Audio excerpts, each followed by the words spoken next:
राजस्थान की राजधानी जयपुर में उस समय हड़कंप मच गया जब राजस्थान हाईकोर्ट को बम से उड़ाने की धमकी भरा ईमेल मिला। धमकी की सूचना मिलते ही प्रशासन में अफरा तफरी मच गई। जयपुर पुलिस, एटीएस, बम निरोधक दस्ते और डॉग स्क्वाड की टीमें तत्काल मौके पर पहुंची और पूरे हाईकोर्ट परिसर को घेरकर तलाशी अभियान शुरू कर दिया। तलाशी के दौरान कोई विस्फोटक या संदिग्ध वस्तु नहीं मिली। तो हाईकोर्ट का परिसर उसको खाली करवा दिया और जो इसमें स्टैंडर्ड ऑपरेटिंग प्रोसीजर जो है उसके हिसाब से एक बार पूरी थॉरोली एक बार सर्च करवा उसके बाद। सर अभी तक कुछ कोई संदेह नहीं, अभी तक कुछ नहीं। सर ईमेल जो है तो उसमें किन किन बातों का उल्लेख, कहाँ से ईमेल, कुछ कहाँ से आया? ईमेल का अभी कोई आइडिया नहीं है, उसके बारे में अभी जांच की। सर क्या लिखा है मेल में? कोई टाइम दिए नहीं, ऐसा कुछ टाइम या कोई स्पेसिफिक जगह नहीं लिखी है, सिर्फ राजस्थान हाईकोर्ट का उल्लेख। Thank you.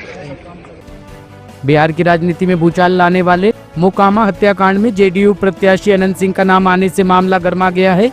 चुनाव आयोग ने इस घटना पर संज्ञान लेते हुए जिला चुनाव अधिकारी से रिपोर्ट तलब की है, जिसमें अनंत सिंह समेत 5 लोगों को दुलार चंद नामक व्यक्ति की हत्या का आरोपी बनाया गया है। वहीं तेजस्वी ने पूछा कि हथियारों से लैस 40 गाड़ियों का काफिला कैसे घूमता रहा।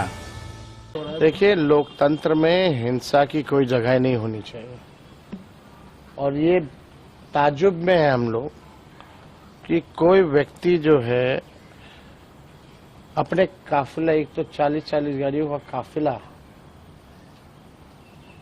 और तो और हथियारों के साथ लैस कैसे घूम सकता है। पीएम मोदी की लौह पुरुष सरदार पटेल को श्रद्धांजलि, लोगों को दिलाई एकता की शपथ। लौह पुरुष कहे जाने वाले सरदार वल्लभ भाई पटेल की आज 150वीं जयंती है। इस खास दिन को राष्ट्रीय एकता दिवस के तौर पर मनाया जाता है। इस अवसर पर प्रधानमंत्री नरेंद्र मोदी ने एकता की शपथ दिलाई। सरदार पटेल मानते थे कि इतिहास लिखने में समय नहीं गंवाना चाहिए, हमें तो इतिहास बनाने के लिए मेहनत करनी चाहिए। उनकी ये भावना हमें उनकी जीवन गाथा में दिखाई देती है। सरदार साहब ने जो नीतियां बनाई, जो निर्णय लिए, उन्होंने नया इतिहास रचा, नया इतिहास बनाया। आजादी के बाद 550 से ज्यादा रियासतों को एक साथ जोड़ने का असंभव कार्य को उन्होंने संभव करके दिखा दिया। एक भारत श्रेष्ठ भारत का विचार उनके लिए सर्वोपरि था। इसलिए आज सरदार पटेल की जयंती का दिन स्वाभाविक रूप से राष्ट्रीय एकता का महापर्व बन गया है। चित्तूर मेयर दंपति हत्याकांड में कोर्ट ने 5 दोषियों को फांसी की सजा सुनाई। आंध्र प्रदेश की सत्र अदालत ने आज चित्तूर की मेयर कटारी अनुराधा और उनके पति की हत्या के दोषी 5 लोगों को मौत की सजा सुनाई है। जज एन श्रीनिवास राव ने सेक्शन 302 के तहत फैसला सुनाया और इस जुर्म को दुर्लभतम श्रेणी का बताया। एक पुलिस अधिकारी ने बताया कि कोर्ट ने 2015 में चित्तूर म्युनिसिपल कॉर्पोरेशन ऑफिस के अंदर कटारी अनुराधा और उनके पति कटारी मोहन की हत्या के लिए आरोपी चंद्रशेखर, जीएस वेंकट चलपति, जयप्रकाश रेड्डी, मंजुनाथ और वेंकटेश को मौत की सजा सुनाई। उन्होंने बताया कि नवंबर 2015 में हुए हथियारबंद हमले में चंद्रशेखर मुख्य आरोपी था। जेवर का नोएडा इंटरनेशनल एयरपोर्ट अपनी पहली उड़ान भरने को पूरी तरह से तैयार है। आज भारतीय विमानपत्तन प्राधिकरण की कैलिब्रेशन फ्लाइट ने यहां सफलतापूर्वक लैंडिंग की। यह घटना इसलिए भी अहम है क्योंकि किसी भी नए एयरपोर्ट को संचालन की मंजूरी देने से पहले तकनीकी और सुरक्षा मानकों की कड़ी जांच की जाती है और कैलिब्रेशन फ्लाइट उसी प्रक्रिया का बहुत जरूरी हिस्सा है। इस सफल लैंडिंग से यह संकेत मिलता है कि जेवर एयरपोर्ट अब अपने संचालन चरण के बेहद करीब पहुंच चुका है। दिल्ली सरकार की तरफ से दिल्ली की आबो हवा को साफ करने की मशक्कत की जा रही है। दिल्ली में वायु प्रदूषण को कम करने के लिए बीते कुछ दिनों से कई एजेंसियां जैसे डीपीसीसी, एमसीडी, डीडीए और अन्य विभाग लगातार काम कर रहे हैं। दिल्ली सरकार के मंत्री मनजिंदर सिंह सिरसा ने बताया कि टीमें खुले में कचरा जलाने, धूल प्रदूषण और अन्य स्रोतों पर निगरानी कर रही है। सभी हाई राइज बिल्डिंग और 500 से अधिक निर्माण एवं विध्वंस, CND वेस्ट पॉइंट्स पर भी नजर रखी जा रही है। सिरसा ने कहा कि सभी मॉनिटरिंग स्टेशन ऑटोमेटिक है और इन्हें पिछली सरकार ने लगाया था। इन स्टेशनों का डेटा छेड़छाड़ से पूरी तरह सुरक्षित है। उन्होंने बताया कि कचरा साफ करने और लेगेसी वेस्ट को कम करने के प्रयास जारी है। दिल्ली में सरदार पटेल की जयंती पर राष्ट्रपति, गृह मंत्री और CM रेखा गुप्ता ने अर्पित की पुष्पांजलि।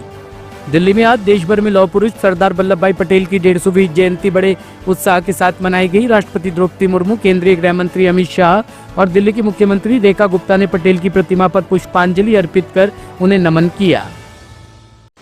भारत की पृष्ठभूमि से वो शख्सियत जिसने हमेशा भारत को एकजुट करने में, भारत की एकता और अखंडता के लिए काम किया और इसीलिए शायद उन्हें लौह पुरुष की उपाधि मिली। और आज उनकी जन्म जयंती है, 150वां जन्म जयंती का ये वर्ष है। पूरे देश में हजारों उत्सव और कार्यक्रम रहेंगे। आज दिल्ली से इसकी शुरुआत हुई है और रन फॉर यूनिटी को फ्लैग ऑफ किया है माननीय गृह मंत्री अमित शाह जी ने, और दिल्ली सरकार भी भव्य कार्यक्रम, 2 दिवसीय भव्य कार्यक्रम जिसमें 25 जगहों के जल लेकर के पटेल चौक पे सरदार वल्लभ भाई पटेल जी की मूर्ति का स्नान किया जाएगा, जलाभिषेक किया जाएगा और उसके बाद एकता में अखंडता और जिस तरीके से भारत एक भारत श्रेष्ठ भारत के रूप में दिल्ली में दिखाई देता है, उस पे अनेकों आयोजन हम लाल किले पे करने वाले हैं। तो मैं पूरी दिल्ली को, पूरे देश को, सबको बधाई देती हूँ। हम सब इस अखंड भारत का हिस्सा हैं और अखंड भारत की एकता के लिए काम करें। दिल्ली में हत्या का सिलसिला रुकने का नाम नहीं ले रहा है। ऐसा ही एक मामला सीलमपुर इलाके से सामने आया है, जहां गुरुवार रात बदमाशों ने एक युवक को अंधाधुंध गोलियां मारकर उसे मौत के घाट उतार दिया। गोलियों की आवाज सुनकर इलाके में अफरा तफरी मच गई। घटना के बाद आनन फानन में गंभीर रूप से घायल युवक को अस्पताल ले जाया गया, जहां डॉक्टरों ने उसे मृत घोषित कर दिया। दिल्ली की हवा एक बार फिर जहरीली हो गई। वायु गुणवत्ता यानी कि AQI खतरनाक स्तर पर पहुंच चुका है। राजधानी के कई इलाकों में सांस लेना भी मुश्किल हो गया है। प्रदूषण का सबसे ज्यादा असर बच्चों, बुजुर्गों और फेफड़ों की बीमारियों से जूझ रहे लोगों पर पड़ रहा है। मौसम विभाग ने कल भी हल्का कोहरा छाए रहने की संभावना जताई है। साथ ही अधिकतम 30 और न्यूनतम तापमान 18 डिग्री सेल्सियस के आसपास रहने की संभावना जताई है। IMD का कहना है कि पूरे हफ्ते सुबह और देर शाम धुंध छाए रहने की उम्मीद है। दिल्ली में फरवरी 2020 में हुए दंगों से जुड़े UAPA मामले में जमानत का आग्रह करते हुए कार्यकर्ता उमर खालिद ने आज सुप्रीम कोर्ट से कहा कि हिंसा से उसके संबंध का कोई सबूत नहीं है। खालिद ने यह भी कहा कि उसके खिलाफ लगाए गए साजिश रचने के आरोप गलत है। दिल्ली पुलिस के दावों का जवाब देते हुए उमर खालिद ने शुक्रवार को तर्क दिया कि फरवरी 2020 के दिल्ली दंगों के संबंध में 751 FIR दर्ज है, लेकिन उन पर केवल एक FIR में आरोप लगाया गया है। उमर खालिद की ओर से वरिष्ठ अधिवक्ता कपिल सिब्बल ने कहा कि 751 प्राथमिकी दर्ज है, मुझ पर एक में आरोप लगाया गया है। अगर ये एक साजिश है तो ये थोड़ा आश्चर्यजनक है, अगर मैं दंगों के लिए जिम्मेदार हूँ।